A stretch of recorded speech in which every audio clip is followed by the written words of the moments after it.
गौ राष्ट्र माता बने, उसका अभियान चल रहा है। पर अभियान करने वाले कौन है? साधु महात्मा आचार्य हैं ज्यादा। आपस में ही बन नहीं पा रही है, इसलिए वो जो बनना चाहिए था वो हो नहीं पा रहा है। सब श्रेय लेने के चक्कर में आपस में विवाद, संगठन टूटे हैं, पार्टियां बन गई अंदर अंदर, तो ये काम भी रुक रहा है। इसलिए गौ माता राष्ट्र माता हो, सरकार इस पर ध्यान दे, तो सभी संत समाज को भी आपस में अंदर की कीर्ति को भूल करके गौ माता के लिए एक हो जाना चाहिए। आज भगवान कृष्ण की यह कथा यही कह रही है। भगवान वृंदावन में आए तो भगवान ने बकासुर, अघासुर, धैनुकासुर और कालिया ऐसे दुर्जनों का सफाया कर दिया।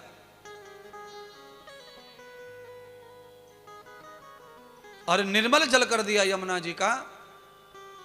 श्री जी का दर्शन हुआ, राधा जी का, श्याम जी का मिलन हुआ। उसी में भगवान शंकर भी गोपेश्वर बनकर पधारे। और भगवान की इस परम लीला को महादेव ने भी स्त्री रूप में देखा। स्त्री रूप का अर्थ दूसरा है भक्ति रूप, भाव रूप। स्त्री के अंदर भाव और भक्ति दोनों की भरमार है। कितनी भी तार्किक महिला होगी फिर भी उसमें भावना बहुत होती है। ज्यादा से ज्यादा माताओं में भाव अत्यधिक होता है। इसलिए भगवान शंकर भाव विभोर भाव रूप लेकर आए, ज्ञान और वैराग्य को भूल गए। इसलिए हमारे यहां वृंदावन में दोनों प्रकार का भाव है। जो रसिक भक्त हैं वो वैराग्य को कोई भाव नहीं रखते। वो प्रेम में ही भगवती श्री राधा जी को और श्याम सुंदर को देखते हैं। प्रेम ही सर्वोपरि है, भक्ति के लिए बिल्कुल सच है। वैराग्य होकर भी प्रेम नहीं रहा तो वैराग्य जो है निष्ठुर हो जाता है, डेड बॉडी की तरह अकड़ू हो जाता है। इसलिए वैराग्य के साथ में भक्ति भरमार होनी चाहिए, प्रीत तब पैदा होती है। तो फिर वैराग्य भी आदमी को रसिक बना देता है।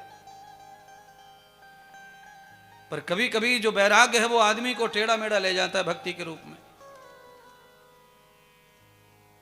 और ये वृंदावन की भक्ति तो रस भक्ति है, प्रिय प्रेम भक्ति है।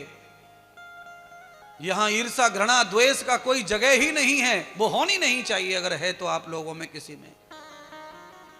यहां जितना हो उतना प्रेम से रहो, नाचो कूदो, हंसो बोलो, और एक दूसरे के दुख पे मरहम लगाओ, नाच नाच कर प्रसन्न करो, उसे भी अपने जैसे आनंद में लाओ।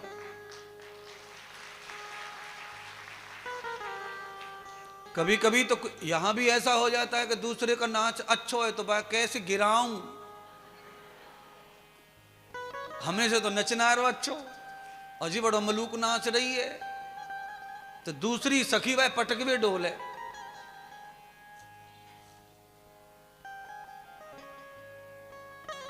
ये वृंदावन की भक्ति नहीं है। सदगुरु भगवान ने इस महाराष्ट्र में अनन्य लीलाएं की। भगवान शंकर आदि मिल गए। उसके बाद भगवान जो है मथुरा पधारे, कंस का वर्धन किया, अपने माता पिता को भगवान ने आजाद किया। राजा को, देवकी के पिता श्री उग्रसेन महाराज को राजगद्दी पर देकर भगवान पढ़ने के लिए चले गए। और वहां सुदामा और उद्धव जैसे मित्रों के साथ अपनी शिक्षा पूरी की। लौटकर भगवान मथुरा पहुंचे तो मथुरा का राज्य प्राप्त हो गया। भगवान को मथुराधीश हो गए। 4 वर्ष कहते ही मथुरा का शासन किया। शासन में युद्ध इतने हुए, 4 साल में 17 बार युद्ध हुआ। भगवान की राजगद्दी पर बैठकर सारे लोग दुश्मन हो गए भगवान के। तो भगवान ने सोचा ये मां की माहिकी का पीहर का धन है और ये मामा का कमाया हुआ काला धन है, इसमें मुझे कभी सुख नहीं मिलेगा, तो मुझे इसका त्याग कर देना चाहिए। तो मैंने 1.5 घंटे पहले कहा था कि कमाओ, खाओ, हंसो, बोलो और त्यागो। भगवान ने बिना देर किए त्याग दिया मथुरा को। भगवान इतने दुखी हो गए मथुरा में कि पूछो मत। गोपियों से रिश्ता टूट गया, यशोदा मैया से रिश्ता टूट गया, गैया से रिश्ता टूट गया। किसके चक्कर में टूट गया? संपत्ति के चक्कर में, राज्य के चक्कर में। भगवान ने त्याग दिया और द्वारका पहुंच गए। द्वारका के लोगों ने भगवान को पहचान रखा था पहले से। जैसे ही लगा कि वो महापुरुष आए हैं, सारे सौराष्ट्र राज्य के लोगों ने अपनी सारी संपत्ति उनके चरणों में अर्पण कर दी। प्रभु, राजा तो आप ही अच्छे लगते हैं, हम प्रजा हैं, आपकी प्रजा रहने दो। तो भगवान द्वारिका नाथ बन गए और उस सौराष्ट्र के साथ पूरे भूमंडल की सेवा करने लगे। तब रुक्मिणी जी का विवाह हुआ और रुक्मिणी जी के विवाह के बाद उन्हें पुत्र हुआ। पुत्र के बाद भगवान ने भामासुर नाम के दैत्य का वर्धन करवाया। वहां से अनेक माताओं को लाकर अपनी द्वारिका में बसाया। सत्यभामा, कानंदी, लक्ष्मणा, जामवंती आदि से पुनर्विवाह किया भगवान ने। उनकी मनोरथ इच्छाएं पूरी परमात्मा ने की। भगवान हस्तिनापुर में गए, राजसूय यज्ञ हुआ। वहां पर अर्जुन भीम को ब्राह्मण का रूप धारण करवा करके जरासंध का वध करवाया और वहां से अनेक राजाओं को आजाद मुक्ति दिलाई उनके कारागृह से, और आकर के यज्ञ संपन्न कराया। भगवान की प्रतिष्ठा करने लगे पांडव। सोने की परात में पैर धोने लगे, तभी शिशुपाल खड़ा हो गया, गाली देने लगा। तो बचपन में अपनी बुआ के पुत्रों को नहीं मारने का भगवान ने वरदान दिया था। 100 गलती एक ही जगह पर खड़े होकर करेगा तब तक माफ कर दूंगा।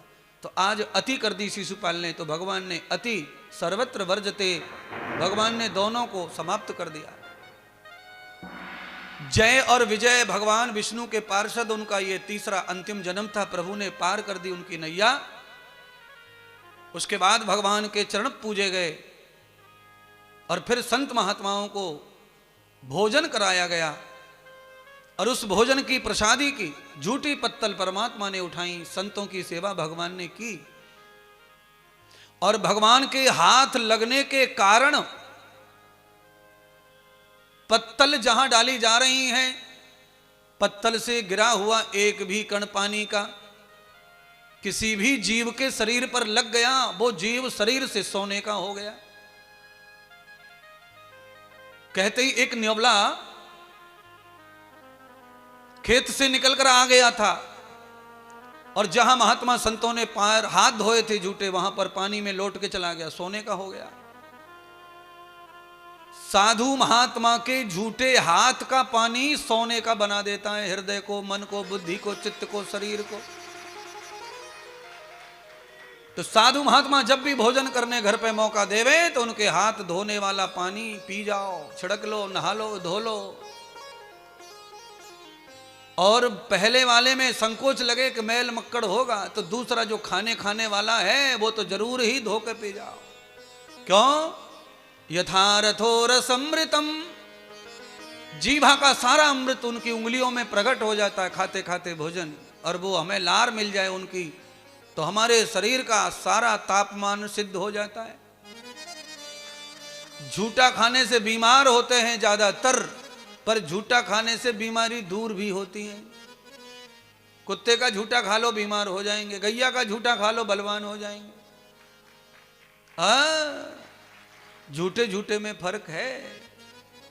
इसीलिए जो भजन करते हैं, जो त्याग और तप रखते हैं, शरीर को शुद्ध विशुद्ध रखते हैं, मन चित्त बुद्धि को, उनकी जीवा की लार क्या, उनके तो शरीर का कोई भी रस हमारे जीवन को धन्य करने के लिए ही होता है। अनन्य रोग समाप्त हो जाते हैं उनके शरीर में, तो साक्षात ब्रह्म विराजमान है। आ गए भगवान और आकर प्रभु ने सुदामा का कल्याण कर दिया। पहले माला माल कर दिया सुदामा को, सुदामा की सेवा को ग्रहण किया और उसी से उसे वरदान देकर धनवान बना दिया। देखिए, गरीबी चाहे जितनी रहने दो तुम्हारे पास, खाली आते रहो यहां। फूल चढ़ाओ, माला चढ़ाओ, छोटी चढ़ाओ, बड़ी चढ़ाओ, रुपया मत चढ़ाओ, चढ़ाओ तो 1 चढ़ाओ, 2 चढ़ाओ, पर श्रद्धा बनाए रखो, आते रहो, आते रहो। मैं गारंटी ले सकता हूं 10 साल तब होंगे तुम्हारे पास गाड़ी होगी, घर होगा, सब कुछ होगा। और मैं कोई दिया जलवाता नहीं, न मैं पीपल तुड़वाता, न बड़ तुड़वाता। केवल अनितम सेवाम, जो कुछ होगा वो श्रद्धा से होगा। कहीं भी लगा दो उसे वहीं हो जाएगा। 1 महीने 2 महीने के टोटका से कुछ होने वाला कुछ नहीं होगा। अच्छा बोलो, हाथ टूट जाए तो 3 महीने तक तो प्लास्टर ना खुले, फिर जाओ दिखाए वे, डॉक्टर कहते हैं बेटा जी कच्चो अब पक्को चढ़ेगो, अब फिर 4 महीने, अब 7 महीने में तो टूटो टाटो हाथ ठीक है रो। और लोग जो है 1 ही महीने में सब नैया पार कर दे रहे हैं। बस दीपक जला दे जहां धर दे, 1 महीना 26 दिन तक दीपक फलानी जगह जलाओ, बस सबरी माया तुम्हारे घर आ जाएगी, पूरे देश की। घर में 1500 पड़े थे, उनको घी ले आयो करोड़ों के चक्कर के लिए, है वही रखे थे बचा बुचू के लुगाई ने, घी को डिब्बा आएगो। पूरे 26 दिन दियो, और 26 दिन पूरे हो गए, डिब्बे को घी खत्म, 1000 रुपये पड़े थे, बेहू खत्म। अब छोरा मलेरिया धक-धकाए के दौड़ गो, मलेरिया चढ़ गो, छोटे छोरा है, और घी दिए में चले गो। तो महाराज क्या करें, दिया जलाएं कि ना जाए, भगवान के नाम का जलाइए, पर 26 दिन का फिक्स मत जलाइए। जीवन जिंदगी जब तक है दिया रोज जलाओ ठाकुर जी का, सब काम बन जाएंगे तुम्हारे। है हमारी जो बूढ़ी अम्मा है, पढ़ी नहीं लिखी नहीं, कुछ नहीं, लेना न देना, न नहावे को ध्यान न धोवे को, पर शाम को दियो दियो जरूर जरा मत आ रही हैं जन्म से। और उनके दिए के प्रभाव से भगवान आशीर्वाद दे रहे हैं, बच्चे फट फट नौकरी लग जा रहे हैं, बच्चे सब शहर में चले गए, सब अच्छा हो रहा है। तो जो करना है वो जीवन जिंदगी का धर्म मान के करो, टोटका में आकर स्वार्थ में आके कुछ मत करो।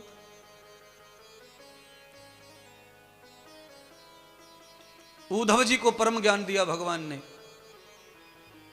अपने माता पिता को धन्य कर दिया, और अंत में परमात्मा ने अपने वंशज अपने पुत्र पुत्रियों को ज्ञान दिया।